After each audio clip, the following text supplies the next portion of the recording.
నమస్కారము. ఈరోజు పొద్దున బుల్డోజర్లు నిన్న రాత్రి వచ్చినాయి. మా ఎమ్మెల్యేలను అరెస్ట్ చేసిండ్రు. ఆడ హైదరాబాద్ యూనివర్సిటీ స్టూడెంట్స్ మీద దాడి చేస్తున్నారు పోలీసు. ఎందుకు ఈ ఆందోళన?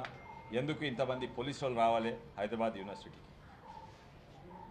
400 ఎకరాలు హైదరాబాద్ యూనివర్సిటీ చెందిన భూములు ఉన్న కాంగ్రెస్ ప్రభుత్వం అమ్ముకుంటున్నది. అది రియల్ ఎస్టేట్ కాంక్రీట్ జంగల్ చేయదలుచుకున్నది. ప్రభుత్వం అంటుంది, అక్కడ ఉన్న కాంగ్రెస్ ప్రభుత్వం అంటుంది ఇది ప్రభుత్వ భూమి అంటున్నది. కానీ ఇది 2300 ఎకరాల అందాజా యూనివర్సిటీకి అలొకేట్ అయింది. ఎప్పుడో అలొకేట్ అయింది. అది ఇంతకుముందున్న ప్రభుత్వాలు కొన్ని వేరే వ్యవస్థలకు ఇస్తేందుకు ప్రయత్నం చేసింది. కోర్టుల కేసు గెలిచి అది వాపస్ తీసుకునడం జరిగింది. వాపస్ తీసుకుంటే అది తెలంగాణ ప్రభుత్వం ఎవరే ఉండని, టీఆర్ఎస్ ఉండని, కాంగ్రెస్ ఉండని, వాపస్ వచ్చింది వాళ్ళ చేతులకు. కానీ వాపస్ వచ్చింది మళ్ళీ రియలైజ్ చేస్తేందుక? వాపస్ తీసుకున్నది ఎందుకు? తీసుకున్నది ఆ ఎడ్యుకేషన్ సంస్థ, ఓ యూనివర్సిటీ, ఓ ఎడ్యుకేషనల్ హబ్ తయారైతేందుకు తీసుకున్నది. కానీ ఆర్థిక పరిస్థితి వల్లనో ఏ కారణం వల్లనో కానీ దాన్ని ఒక రియల్ ఎస్టేట్ కాంక్రీట్ జంగల్గా తయారు చేసేందుకు వాళ్ళు సిద్ధంగా అవుతున్నారు. బుల్డోజర్లు పెట్టిండ్రు.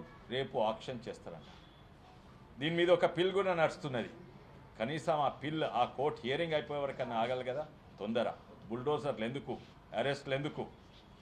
వాస్తవంగా ఓ దిక్కు చూస్తే అంటే ఎడ్యుకేషన్ విద్యాపరంగానైనా, కానీ ప్రకృతి ఎన్వైరన్మెంట్ పరంగా అయినా కూడా ఆడ ఎంతో వనరులు ఉన్నాయి.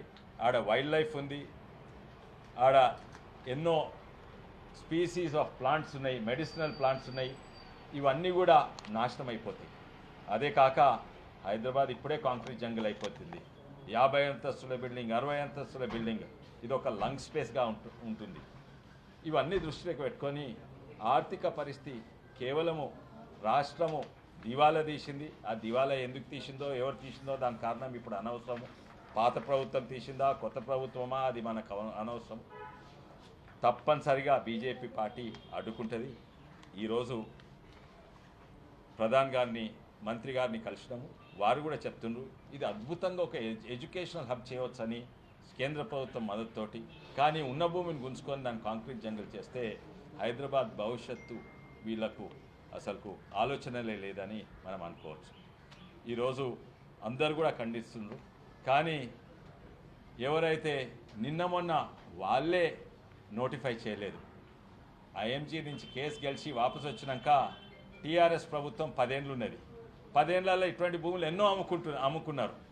ఈ భూమి కూడా అమ్ముకునేందుకు సిద్ధమైంది. అందుకే టీఆర్ఎస్ ప్రభుత్వము దాన్ని ఏలియనేట్ చేయలేదు, దాన్ని నోటిఫై చేయలేదు. యూనివర్సిటీ భూమిగా నోటిఫై చేయుంటే ఈరోజు ఈ సమస్య కాకుండే.